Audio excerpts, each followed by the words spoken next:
Hello नमस्कार मित्रों, स्वागत है आपका अपने YouTube channel NTA Premchand Hindi पर। तो हम देख रहे हैं जो कि काशी हिंदू विश्वविद्यालय बीएचयू यूनिवर्सिटी में परा स्नातक जो एमए के छात्र हैं, उनके जो द्वितीय सेमेस्टर का पेपर है, जो कि उसमें लगा हुआ है हमारा कथा साहित्य। कथा साहित्य से संबंधित जो कि आपके लिए अति लघु उत्तरीय प्रश्न जैसे कि बहुविकल्पीय प्रश्न आते हैं, उन्हीं प्रश्नों के आधार पर ये 50 प्रश्न महत्वपूर्ण प्रश्न हैं, जो कि आपकी पिछले 4 वर्षों में जो भी प्रश्न बने हैं, उन प्रश्नों से संबंधित आपके लिए क्लास होने वाली है। तो मित्रों, अभी तक अपने YouTube channel NTA Premchand Hindi को सब्सक्राइब नहीं किया है, तो चैनल को सब्सक्राइब और बेल आइकन इम्प्रेस कर लीजिए, जिससे आने वाली क्लास की आपको नोटिफिकेशन समय से आती रहेगी।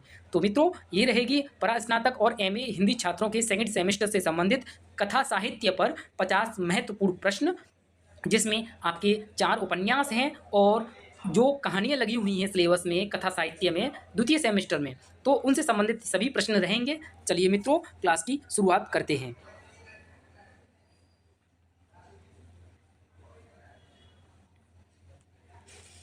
सबसे पहले यहाँ पहला प्रश्न हम देखें, जो हमने बताया, जैसे कि किस पे देख रहे हैं हम हमारा जो क्लास है चल रहा है क्लास कथा साहित्य।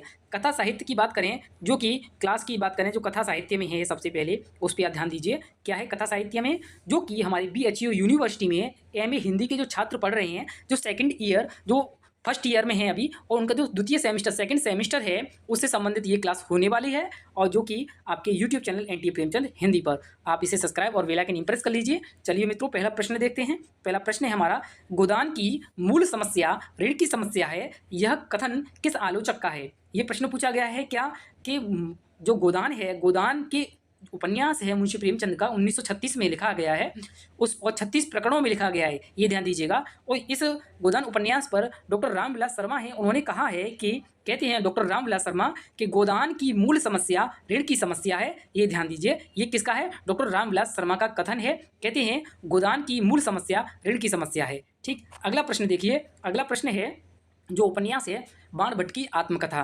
बाण भट्ट की जो आत्मकथा है, मैं बता दूं आपको, जो कि 1946 ईस्वी में लिखा गया है। ये किसका है? हजारी प्रसाद द्विवेदी द्वारा रचित उपन्यास है, और ये देखें तो ऐतिहासिक पौराणिक श्रेणी में आता है, ये ध्यान देना है आपको। और बाण भट्ट की आत्मकथा, ये ध्यान देना है, इसमें पूछा गया है आपको 2 नारी पात्रों के नाम पूछे गए हैं। किसके? नारी पात्रों को, ध्यान रखना, स्त्री पात्रों को पूछा गया है। सॉरी मित्रों, इसमें देखिए सबसे महत्वपूर्ण पात्र है जो कि कौन है? निपुणिका। निपुणिका इसमें पात्र है, और दूसरी है भट्टिनी। ठीक, ये ध्यान देना है आपको।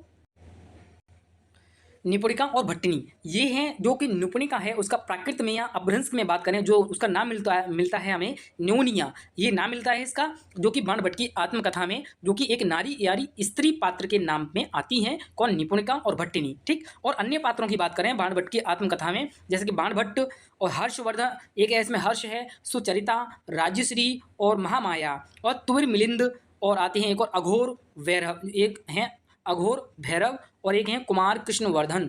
ये कुल मिलाकर के कुछ बाण भट्ट की आत्मकथा इसके पात्र हैं, जो कि उपन्यास है, ये ध्यान देना, ना कि ये आत्मकथा नहीं है, ध्यान दीजिएगा। जो इसकी विधा है बाण भट्ट की आत्मकथा नाम है इसका, पर ये उपन्यास है। ठीक, हजारी प्रसाद द्विवेदी का। अगला प्रश्न देखिए। अगला प्रश्न पूछा गया है कि शेखर एक जीवनी, और ये देखिए शेखर एक जीवनी, ये भी क्या है? इसमें जीवनी शब्द आया है, तो इसका मतलब कतई नहीं है कि ये जीवनी है। शेखर एक जीवनी ये उपन्यास है। शेखर एक जीवनी में जो रामेश्वर आया है, एक पात्र है रामेश्वर, वह कौन है? ये इसमें प्रश्न पूछा गया है, जो कि आपके PYQ प्रश्न में आया है। देखिए, जो रामेश्वर है वो शेखर है, शेखर के मामा हैं, और शेखर की माँ है, उसके कौन है? भाई हैं। तो जो रामेश्वर है कौन है? शेखर का मामा, यानी कि शेखर की माँ का भाई, ये ध्यान देना है। ठीक, अगला प्रश्न देखिए। अगला प्रश्न है, अगले प्रश्न की बात करें, हमारा है झूठा सच उपन्यास से।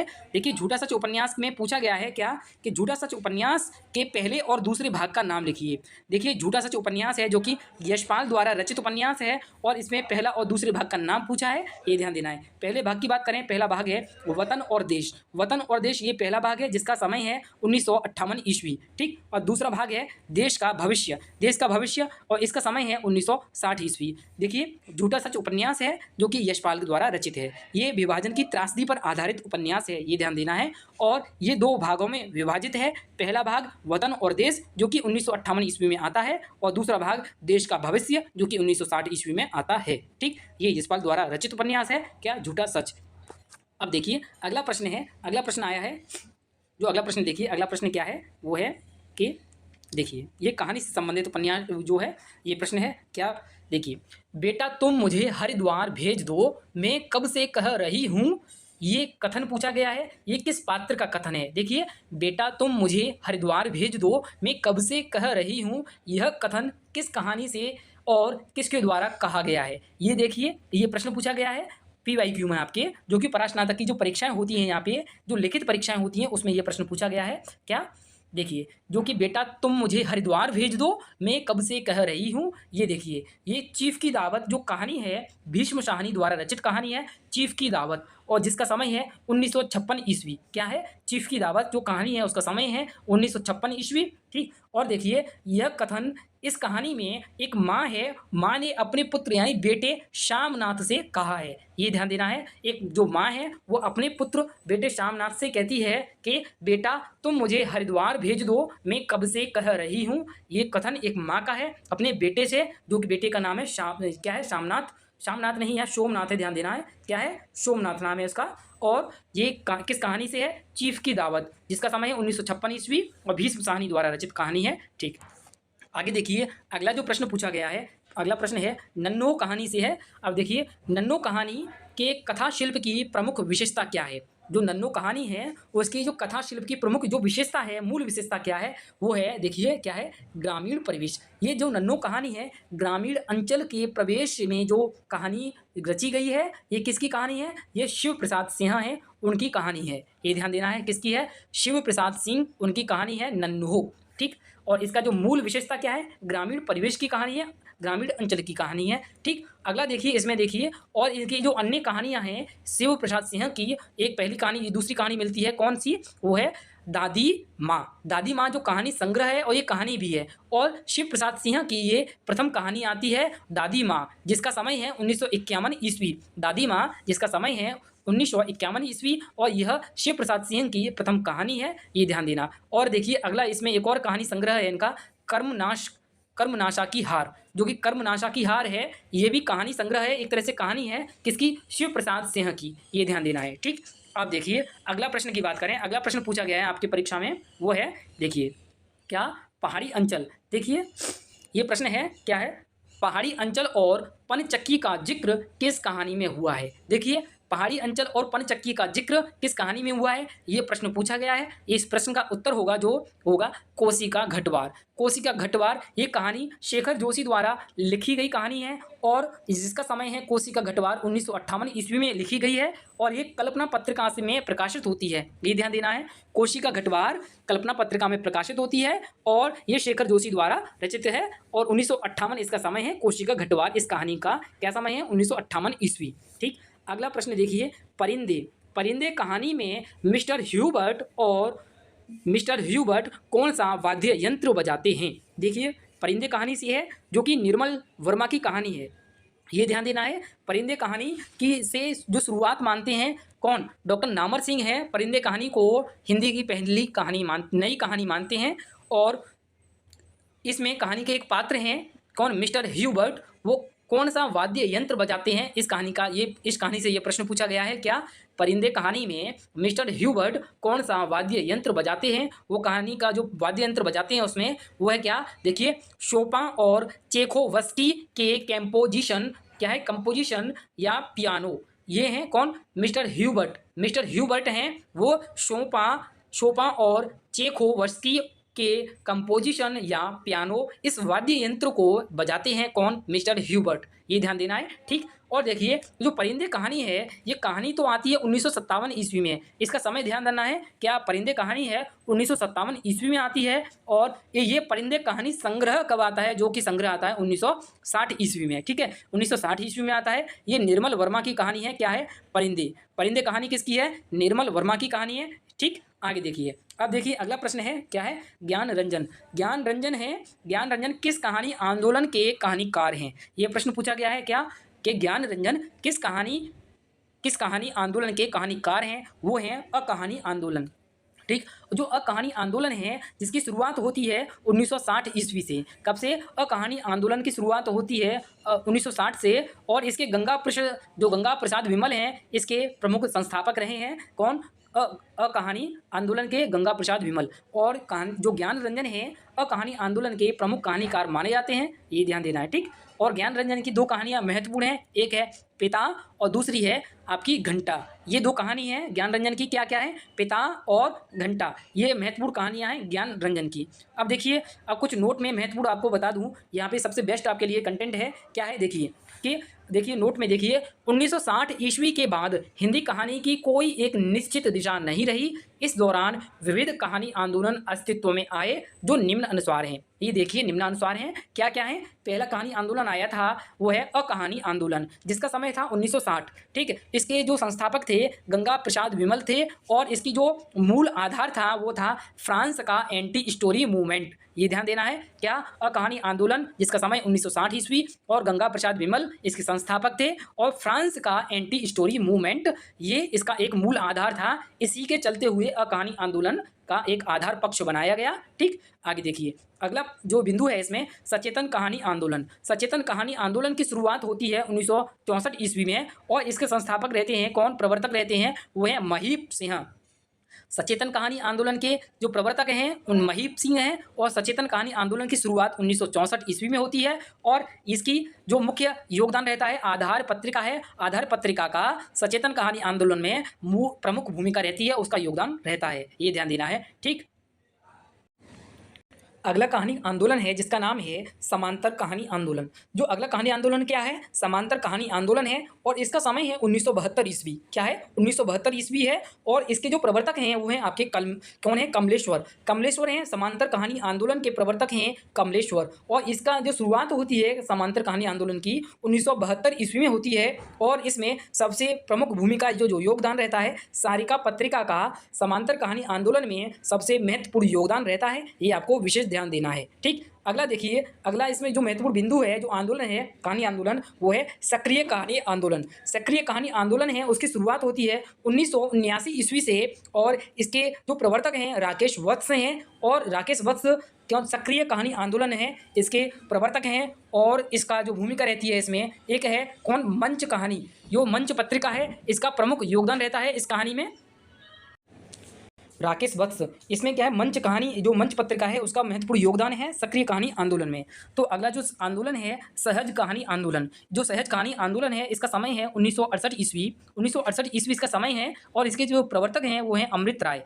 अमृत राय हैं सहज कहानी आंदोलन के प्रवर्तक और इसका समय है 1958 ईस्वी, सॉरी 1968 ईस्वी। अगला बिंदु है देखिए जनवादी कहानी आंदोलन। जो जनवादी कहानी आंदोलन है इसका समय है 1977 ईस्वी और इसमें जो योगदान रहा है दिल्ली विश्वविद्यालय है वहाँ से इसकी शुरुआत होती है जनवादी कहानी आंदोलन की, ठीक। आगे देखिए अगला जो कहानी आंदोलन है वो है समकालीन कहानी आंदोलन। जो समकालीन कहानी आंदोलन है इसकी शुरुआत की देखें तो 1975 के बाद की जो कहानियाँ रही हैं वो समकालीन कहानी आंदोलन के अंतर्गत आती हैं, ये आपको ध्यान देना है। चलिए ये हुए महत्वपूर्ण कहानी आंदोलन। अब देखते हैं अगला प्रश्न है जो कि आपके PYQ में पूछा गया है वो है देखिए, उसने बच्चे को कंधे पर चिपकाया और इस असार संसार की ओर निकल गई। यह किस कहानी का समापन वाक्य है। ये वाक्य पूछा गया है कि किस कहानी का जो वाक्य है ये किस कहानी का इससे समापन होता है वो पूछा गया है। क्या, उसने बच्चे को कंधे पर चिपकाया और इस असार संसार की ओर निकल गई, यह किस कहानी का समापन वाक्य है वो है आपके धर्मक्षेत्र कुरुक्षेत्र। जो धर्मक्षेत्र कुरुक्षेत्र है जिसका समय है क्या है 2002 ईस्वी। ये जो धर्मक्षेत्र कुरुक्षेत्र जो कहानी आती है ये है 2002 ईस्वी में और ये जो वाक्य है जो इस कहानी का समापन होता है इसी वाक्य से होता है, किससे, उसने बच्चे को कंधे पर चिपकाया और इस असार संसार की ओर निकल गई। तो ये जो धर्मक्षेत्र कुरुक्षेत्र कहानी है दूधनाथ सिंह की कहानी है, ठीक। आगे देखिए अगला प्रश्न पूछा गया है जो कफन कहानी है। कफन कहानी में घीसू की उम्र है, जो घीसू इसमें पात्र है घीसू, माधव और बुधिया, ये 3 पात्र हैं। जो घीसू है उसकी उम्र पूछी गई है, इसमें कितनी है घीसू की आयु, वो है 60 वर्ष। ये ध्यान देना है, जो घीसू है कफन कहानी में उसकी आयु है 60 वर्ष, ठीक। आगे देखिए अगला प्रश्न है परिंदे को, जो परिंदे कहानी है निर्मल वर्मा की, उसको परिंदे कहानी को पहली नई कहानी किसने माना है, किसने कहा था, वो है प्रश्न है कौन किसने कहा है, डॉक्टर नामवर सिंह। डॉक्टर नामवर सिंह ने निर्मल वर्मा की परिंदे कहानी को हिंदी की पहली नई कहानी माना है, ये ध्यान देना है। और यहाँ डॉक्टर नामवर सिंह का एक महत्वपूर्ण कथन मिलता है, वो कहते हैं क्या कहानी छोटे मुंहों बड़ी बात कहती है या करती है। ये महत्वपूर्ण कथन है डॉक्टर नामवर सिंह का। जो कहानी होती है छोटे मुंहों बड़ी बात करती है, ये विशेष मोस्ट इंपोर्टेंट कथन है। चलिए आगे अगला प्रश्न देखते हैं। अगले प्रश्न की बात करें। अगला प्रश्न है, ये देखिए, जिंदगी और जोंक। जिंदगी और जोंक ये कहानी है, ठीक। जिंदगी और जोंक में रजुआ की मृत्यु की खबर क्यों दी गई है, ये प्रश्न है। जो रजुआ इसका पात्र है महत्वपूर्ण, और जो जिंदगी और जोंक इस कहानी में उसकी मृत्यु हो जाती है, उसकी खबर क्यों दी गई है, इसमें ये प्रश्न पूछा गया है। क्या है? कहानी के कथानक को गति प्रदान करना और उसके चरित्र को उजागर करना, ये कहानी का मुख्य उद्देश्य है। और इसमें जीवन में संघर्ष होते हैं, जीवन में बहुत से संघर्ष होते हैं, लेकिन हार नहीं माननी चाहिए। ये कहानी में ये रजुआ के माध्यम से बताया गया है। उसकी मृत्यु होती है जब, इसके कारण ये खबर दी गई है। क्या? कि कहानी के कथानक को गति देने के लिए और उसके चरित्र को उजागर करने के लिए, जिससे कि जीवन में अनेक संघर्ष होते हैं, लेकिन हार नहीं माननी चाहिए। ये कहानी के जो रजुआ है उसकी मृत्यु का मुख्य जो उद्देश्य दिखाना था, जो अमरकांत का यही था, ठीक। आगे देखिए, अगला प्रश्न पूछा गया है, तीसरी कसम कहानी में हीरामन की शादी क्यों नहीं हो पाती है। जो तीसरी कसम कहानी है उसमें हीरामन और हीराबाई दो प्रमुख पात्र हैं, जिसमें कि जो तीसरी कसम में हीरामन है उसकी शादी क्यों नहीं हो पाती है। जो है क्या है, हीरामन की भाभी है, वो कहती है कि भाभी, हीरामन की भाभी की वजह से, क्योंकि वे कुंवारी लड़की से शादी कराएंगी, ऐसा उन्होंने किसे, हीरामन से कहा था। जो कि हीरामन की भाभी हैं, उन्होंने कहा था कि कुंवारी लड़की से तुम्हारी शादी कराऊंगी, ऐसा ये कुछ कारण था। इस वजह से तीसरी कसम कहानी में हीरामन की शादी नहीं हो पाती है। अगला प्रश्न देखिए, कोसी का घटवार। कोसी का घटवार जो कहानी है इसमें पूछा गया है, कोसी का घटवार कहानी में गोसाई और लक्ष्मण, क्या है प्रश्न है कि जो कोसी का घटवार कहानी में गोसाई और लक्ष्मण क्यों मिल नहीं पाते, ये प्रश्न पूछा गया है। देखिए इसका आंसर है, वो है भाग्य और परिस्थिति उनकी राह में बाधाएं खड़ी करती हैं। देखिए कुछ भाग्य होता है, क्योंकि जो गोसाई है थोड़ा नीच वर्ग से है, और जो लक्ष्मण है वो कि उच्च और सामाजिक स्थिति से अच्छे वर्ग से है। तो वहाँ भाग्य और परिस्थितियाँ जो उनकी राहों में बाधाएं करती हैं, बाधाएं खड़ी करती हैं, और दोनों दूर अलग अलग गांव में रहते हैं, ये भी एक बड़ी परिस्थिति है इसमें। और प्रेम, ये एक दूसरे से बहुत प्रेम भी करते हैं। लक्ष्मण है, लक्ष्मण के पिता शादी से इन दोनों के इनकार कर देते हैं। यह अक्सर कर ग्रामीण जीवन के में देखने को मिलता है, क्योंकि यही मूल कारण रहा है, जो गोसाई और लक्ष्मण हैं क्योंकि आपस में मिल नहीं पाते हैं, ये मूल कारण देख सकते हैं हम। और देखिए अगला जो नन्नो है, नन्नो कहानी में पूछा गया है। नन्नो कहानी में नन्नो अंत में जो राम सुभग है, राम सुभग इसमें पात्र है महत्वपूर्ण। जो नन्नो कहानी है इसमें एक नन्नो है, नन्नो अंत में राम सुभग का रूमाल क्यों लौटाती है। ये देखिए जो रूमाल की बात करती है इसमें कहती है, जो नन्नो है वो कहती है, नन्नो पुरानी यादों से मुक्ति चाहती है, क्योंकि वह अंत में कहती है कि लाला राम सुभग, यानी लाला किसे, राम सुभग से कहती थी नन्नो, लाला तुम अपना रूमाल लेते जाओ, ये मेरे पैर बांध देते हैं। ये है किसका, ये नन्नो का कथन है, किसे, राम सुभग से जब रूमाल को लौटाते समय कहती है, लाला तुम अपने रूमाल को लेते जाओ, ये मेरे पैर बांध देते हैं या बांध देता है, ठीक। आगे देखिए अगला प्रश्न पूछा गया है इसमें, भोला राम का जीव, क्या है, भोला राम का जीव, ये इस प्रश्न से है, ये एक व्यंग्य है, किसका, हरिशंकर परसाई द्वारा रचित है, भोला राम का जीव। इसमें पूछा गया है, भोला राम का जीव में, भोला राम का जीव स्वर्ग में क्यों नहीं जा पाता है। देखिए जो भोला राम है एक तरह से व्यंग्य किया गया है हरिशंकर परसाई के द्वारा, तो प्रश्न बना है यहाँ पे, भोला राम का जीव में भोला राम का जीव स्वर्ग क्यों नहीं जा पाता है। तो इसका कारण क्या है, वो कारण है, भोला राम का जीव पेंशन की दरख्वास्तों में अटका हुआ था, उसका वहीं मन लगा हुआ था, इसलिए वह अपनी दरख्वास्तों को छोड़कर नहीं जाना चाहता था, और उसकी कुछ पेंशनों के कारण उसकी जो आत्मा है वहीं उस दफ्तर में दरख्वास्तों के लिए वहीं भटकती रही, और भोला राम का जीव इसी कारण से स्वर्ग नहीं जा पाया, ये मूल उसका कारण हो सकता है, ठीक। अगला देखिए, अगला जो प्रश्न है वो है, घंटा कहानी में पेट्रोला किसे कहा गया है। जो घंटा कहानी है ज्ञान रंजन की, इसमें पूछा गया है प्रश्न, पेट्रोला किसे कहा गया है। देखिए इसमें प्रश्न आया है, घंटा कहानी में पेट्रोला किसे कहा गया है, तो इसका उत्तर होगा, यह एक ऐसी जगह का नाम है जिसमें क्या होता है, सभ्य समाज के लोगों को कोई सरोकार या उससे कोई लेना देना नहीं है। यह एक प्रकार का अड्डा है, यानी एक स्थान, एक तरह का अड्डा है। यहाँ जैसा होता है वैसा ही दिखता है। यह एक तरह से प्राकृतिक जगह, स्वाभाविक जगह, अकृत्रिम जगह और सभ्य जगह है। यहाँ सभ्य लोग रहते हैं। पेट्रोला यहाँ एक प्रतीक के रूप में इस्तेमाल हुआ है, ये ध्यान देना है। जो पेट्रोला है ये घंटा कहानी में एक प्रतीक के रूप में इस्तेमाल हुआ है। तो अगला देखिए, अगला प्रश्न की बात करते हैं, ये है आपके धर्मक्षेत्रे कुरुक्षेत्रे कहानी से। तो धर्मक्षेत्रे कुरुक्षेत्रे कहानी में शिव और मर्कटवा परस्पर क्यों लड़ते हैं? देखिए, जो धर्मक्षेत्रे कुरुक्षेत्रे जो कहानी है उसमें दो पात्र आते हैं, शिव और मर्कटवा। ये आपस में लड़ते हैं, तो क्यों लड़ते हैं? ये है क्या मूल कारण है कि शिव महतो बच्चा, जो शिव है महतो बच्चा नवजात शिशु को मारना चाहता है, जो उसका जन्म अभी हुआ है, उसको जो शिव महतो है उस जो उसे मारना चाहता है, परंतु उसका बेटा मर्कटवा उस बच्चे को मारने के लिए तैयार नहीं होता है, इसलिए दोनों के बीच आपस में लड़ते हैं और लड़ाइयाँ होती हैं। ये धर्मक्षेत्र कुरुक्षेत्र कहानी में बताया गया है। ठीक, अगला प्रश्न देखिए, अगला प्रश्न पूछा गया है कि जो काशी हिंदू विश्वविद्यालय का पाठ्यक्रम है हिंदी प्रास्नातक का द्वितीय सेमेस्टर का, जो कि कथा साहित्य का, उससे ये प्रश्न पूछा गया है कि पाठ्यक्रम में पढ़े गए रचनाकारों में अभी तक कौन कौन जीवित हैं, किन्हीं दो का नाम लिखो।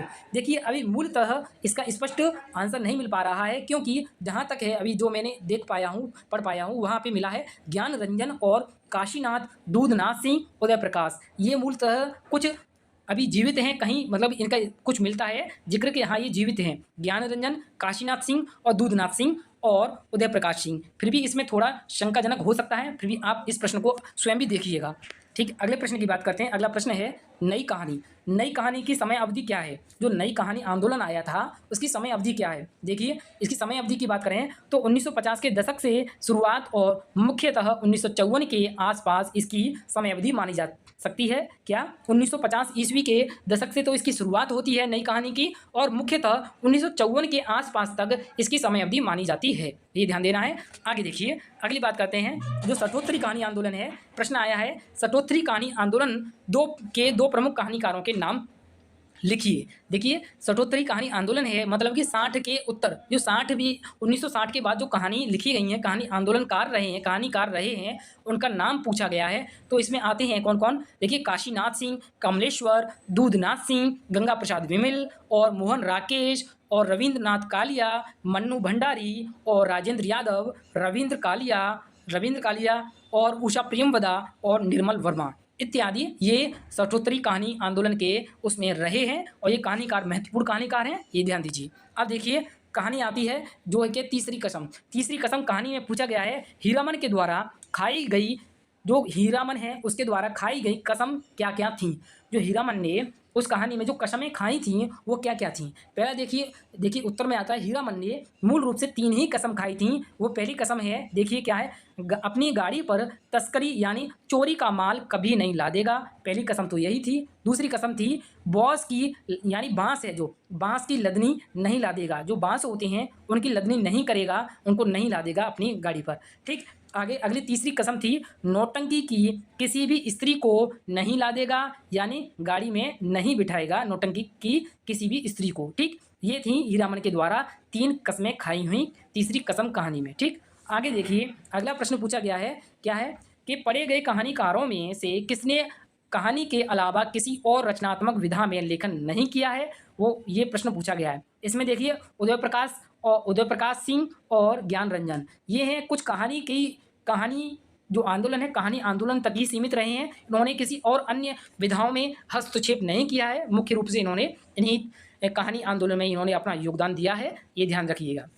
तो अगला प्रश्न की बात करते हैं, तो देखिए कफन कहानी के अंत में घीसू और माधव कौन सा गीत गाते हैं? कौन? कफन कहानी है, उसके 2 महत्वपूर्ण पात्र हैं घीसू और माधव। तो उस कहानी में अंत में ये कौन सा गीत गाते हैं? वो है, गीत का नाम है ठगनी क्यों नैना झमकावई ठगनी। क्या गीत का नाम है? क्या ठगनी क्यों नैना झमकावई ठगिनी। ये कफन कहानी में घीसू और माधव के द्वारा अंत में यह गीत गाया जाता है, ये ध्यान दीजिए। अगला प्रश्न की बात करते हैं। अगला प्रश्न पूछा गया है कि गोदान उपन्यास में होरी के भाई का क्या नाम था? देखिए, गोदान उपन्यास है, गोदान उपन्यास का समय है 1936 ईस्वी और ये मुंशी प्रेमचंद द्वारा रचित है और इसमें कितने 36 प्रकरण हैं, क्या 36 प्रकरण हैं, ये ध्यान देना है। और इसमें पूछा गया है गोदान उपन्यास में होरी के भाई के नाम, होरी है उसके भाइयों के नाम हैं हीरा और शोभा। क्या है? हीरा और शोभा होरी के भाई हैं, ये ध्यान रखना है। ठीक, आगे देखिए, बाण भट्ट की आत्मकथा। ये जो बाण भट्ट की आत्मकथा ये उपन्यास है हजारी प्रसाद द्विवेदी का 1946 में रचित है, बाण भट्ट की आत्मकथा। इससे पूछा गया है कि बाणभट्ट की आत्मकथा में के 2 स्त्री पात्रों के नाम लिखिए। ये प्रश्न पहले भी मैंने बताया हूँ आपको, इसमें भट्टिनी है और निपुणिका है, ठीक है। उसमें महामाया भी आती है, राज्यश्री आती है। ये बाणभट्ट की आत्मकथा के कुछ स्त्री पात्र हैं, ये ध्यान देना, ठीक। आगे देखिए, अगला उपन्यास से प्रश्न पूछा गया है कि शेखर एक जीवनी उपन्यास में रामेश्वर कौन है। ये भी प्रश्न रिपीटेड है, ये ध्यान दीजिए। शेखर की माँ का भाई है, यानी कि शेखर का मामा है, जो कि शेखर एक जीवनी में है, जो रामेश्वर आया है, ठीक। आगे देखिए, अगला प्रश्न पूछा गया है, झूठा सच उपन्यास, झूठा सच उपन्यास है या किसका उपन्यास है। ये पूछा गया है कि झूठा सच उपन्यास है या किसका उपन्यास है। ये उपन्यास है यशपाल द्वारा रचित उपन्यास है। अब देखिए, ये यशपाल है, ये यशपाल हैं। यशपाल के कुछ अन्य उपन्यास देखते हैं। पहला उपन्यास हमें और देखने को मिलता है दिव्या। दिव्या ये आपके यूपीएससी के सिलेबस में लगाया गया है, जो कि 1945 इसका समय है दिव्या उपन्यास का, ठीक। और अगला उपन्यास है दादा कामरेड। दादा कामरेड का समय है 1941 ईस्वी। अगला उपन्यास है देशद्रोही। देशद्रोही है, इसका समय है 1943 ईस्वी। अगला उपन्यास है पार्टी कामरेड। पार्टी कामरेड है, इसका समय है 1946 ईस्वी। और अगला उपन्यास है जो कि झूठा सच। झूठा सच है, इसका समय है 1958 और 1960। देखिए, ध्यान दीजिए, झूठा सच उपन्यास है, ये 2 भागों में विभाजित है। पहला भाग आता है 1958 में, जिसका नाम है क्या, देश और वतन, क्या है, देश और वतन। और दूसरा जो भाग आता है 1960 में, जिसका नाम है देश का भविष्य। ये ध्यान देना है, ठीक। अब देखिए, अगला प्रश्न की बात करते हैं। अगला प्रश्न है क्या कि जो प्रश्न पूछा गया है, न जवाब, क्या, देखिए प्रश्न है, न जवाबदेही का खौफ, न बदनामी की फिक्र, न भावनाओं को उन्होंने बहुत पहले ही जीत लिया था, किस कहानी का अंश है। ये प्रश्न पूछा गया है, क्या, न जवाबदेही का खौफ या न बदनामी की फिक्र, इन भावनाओं को उन्होंने बहुत पहले जीत लिया था, किस कहानी का अंश है। ये कफन कहानी में यह वाक्य घीसू और माधव के लिए मुंशी प्रेमचंद ने कहा है। ये ध्यान देना है, इसका उत्तर होगा कफन कहानी में ये घीसू और माधव के लिए प्रेमचंद ने यह कथन कहा है, ठीक। आगे देखिए, अगला प्रश्न आया है, क्या, अगला प्रश्न आया है कि जो रजुआ है, रजुआ किस कहानी का पात्र है। ये ध्यान देना है, जो रजुआ है किस कहानी का पात्र है। देखिए, ये कहानी का है जिंदगी और जोंक। जिंदगी और जोंक है, ये कहानी अमरकांत की कहानी है। और अमरकांत की कहानी होने के साथ साथ जो रजुआ है, इसका जो मूल नाम तो मैंने उसमें आता है कहानी में गोपाल। तो इसमें जो अमरकांत कहानीकार हैं, उन्होंने इसे रजुआ नाम से भी इसमें संबोधित किया है, ठीक। आगे देखिए, अगला प्रश्न देखिए, काशीनाथ सिंह, जो काशीनाथ सिंह हैं, काशीनाथ सिंह को साहित्य अकादमी पुरस्कार कब मिला और किस पर मिला। जो काशीनाथ सिंह हैं, इनको साहित्य अकादमी पुरस्कार 2011 में, और रेहन पर रघु, ये इनकी एक कृति है, जो रचना है, इस पर रेहन पर रघु, इस पर 2011 में काशीनाथ सिंह को साहित्य अकादमी पुरस्कार मिला है। ये ध्यान देना है, ठीक है। अगला प्रश्न पूछा गया है इसमें, जो कि आगे PYQ प्रश्न रहे हैं आपके BHU यूनिवर्सिटी में, प्रास्नातक हिंदी में। तो देखिए, अगला प्रश्न क्या है। अगला प्रश्न की बात करें, जो है कि सीयू महतो और मरकटवा किस कहानी के पात्र हैं। कौन, सीयू और मरकटवा किस कहानी के पात्र हैं। ये हैं धर्मक्षेत्री कुरुक्षेत्री, इस कहानी के पात्र हैं। और ये कहानी काशीनाथ सिंह द्वारा रचित कहानी है, धर्मक्षेत्री कुरुक्षेत्री, ठीक है। और ये किसके, काशीनाथ सिंह द्वारा रचित है। और सीयू महतो मरकटवा इस कहानी के पात्र हैं, किसके, धर्मक्षेत्री कुरुक्षेत्री के, ठीक। अगला प्रश्न देखिए, अगला प्रश्न की बात करें। अगला प्रश्न है आपका बाणभट्ट की आत्मकथा। जो बाणभट्ट की आत्मकथा है, इसमें भट्टनी है, भट्टनी का जो मूल नाम क्या है, ये पूछा गया है। बाणभट्ट की आत्मकथा, इस उपन्यास में भट्टनी का मूल नाम क्या है। देखिए, भट्टनी का मूल नाम की बात करें, मूल नाम है उसका राजकुमारी। देखिए, राजकुमारी, ये जो इसका नाम है क्या है, चंद्र दधीची।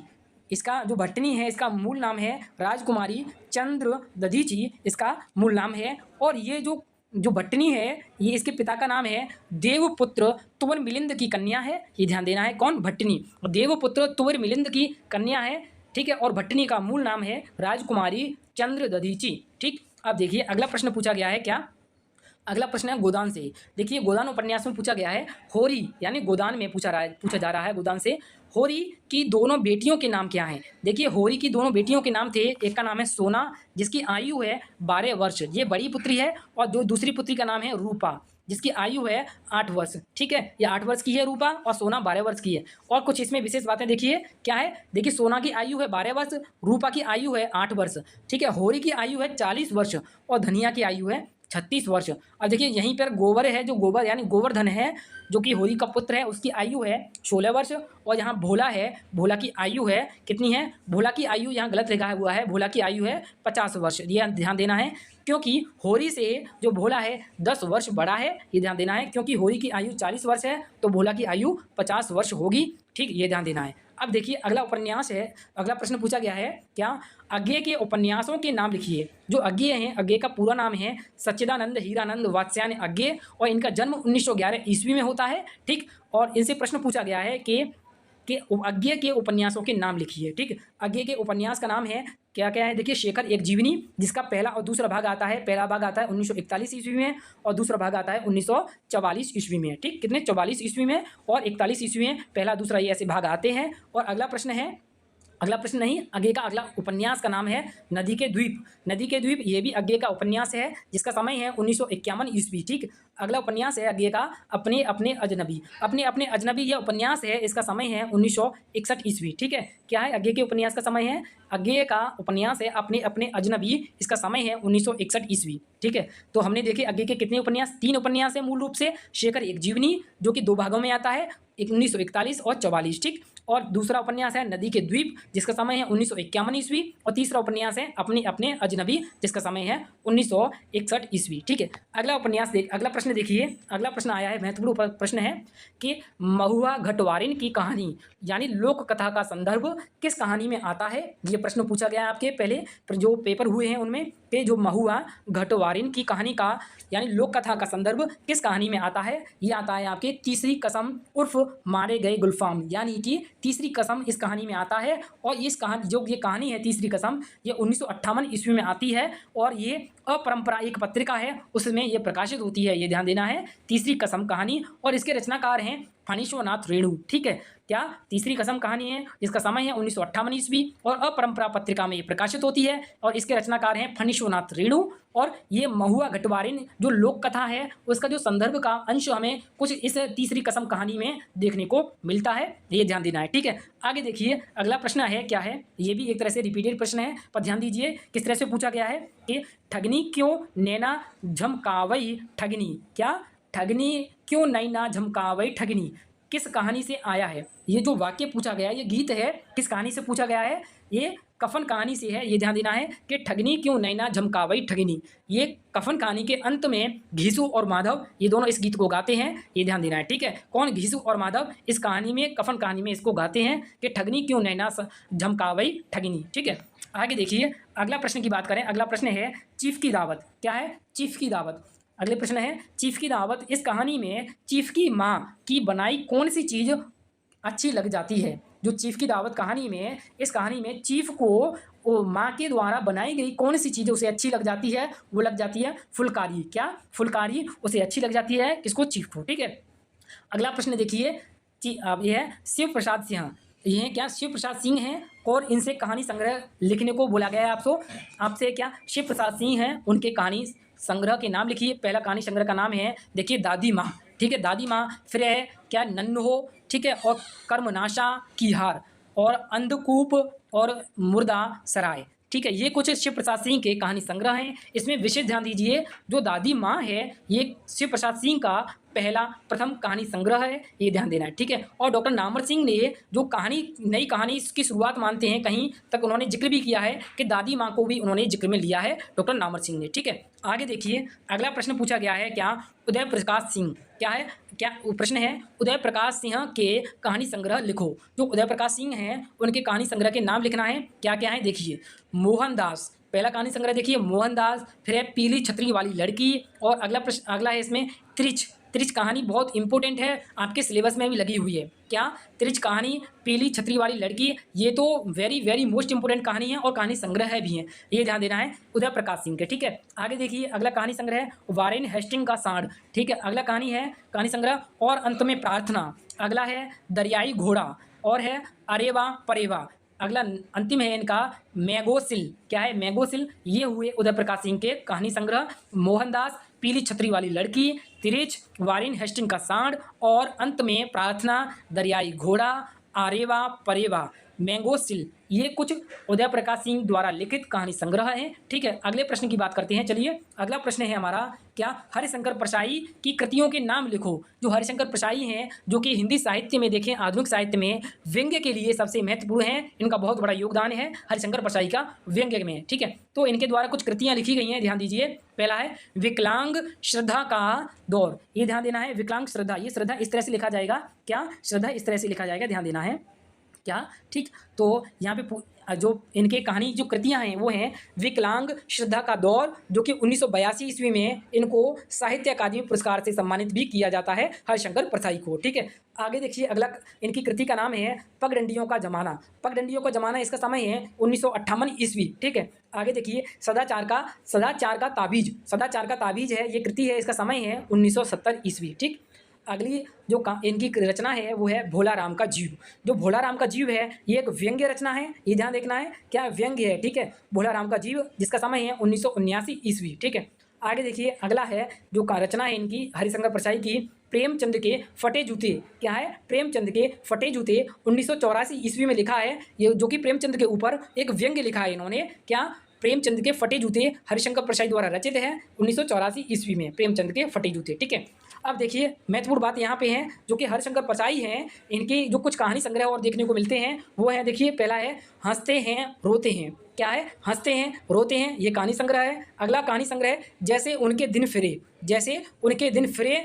अगला कहानी संग्रह है भोला राम का जीव, ये भोला राम का जीव है, ध्यान दीजिएगा, यहाँ भोला राम का जीव है। ठीक है, भोला राम का जीव, जो कि एक ये क्या है, व्यंग्य है। ठीक है, ये हुए मित्रों आपके काशी हिंदू विश्वविद्यालय में पूछे गए प्रश्न। तो मित्रों, अभी तक आपने अपने यूट्यूब चैनल को अभी सब्सक्राइब नहीं किया है तो मित्रों इसे सब्सक्राइब, बेल आइकन इम्प्रेस और बेल आइकन इम्प्रेस कर लीजिए, जिससे आने वाली क्लास की सभी नोटिफिकेशन आपको समय से मिलती रहेंगी। ठीक, तो हमने देखा स्नातक एमए के सिलेबस में लगी हुए हैं, जो कि आपके द्वितीय सेमेस्टर में है, जिसमें अति लघु उत्तरीय प्रश्न और वहाँ पूछा जाता है एक तरह से बहुविकल्पीय प्रश्न होती हैं, उनके पर आपको विकल्प नहीं दिए होते हैं, उनके आधार पर मैंने आपको कुछ प्रश्नों को दिया है, जो कि आपकी परीक्षा में जो पहले पूर्व परीक्षा हो चुकी हैं वहाँ पर इस तरह के प्रश्न पूछे गए हैं, तो उन्हीं के आधारों पर मैंने आपको ये प्रश्न देने का प्रयास किया है। तो मित्रों, आप सबसे पहले अपने यूट्यूब चैनल को सब्सक्राइब कीजिए और बेल आइकन इम्प्रेस कीजिए, जिससे मुझे भी आपको सहयोग मिलेगा, आपको भी बहुत बहुत सहयोग मिलेगा। तो मित्रों, आज के लिए इतना ही, धन्यवाद।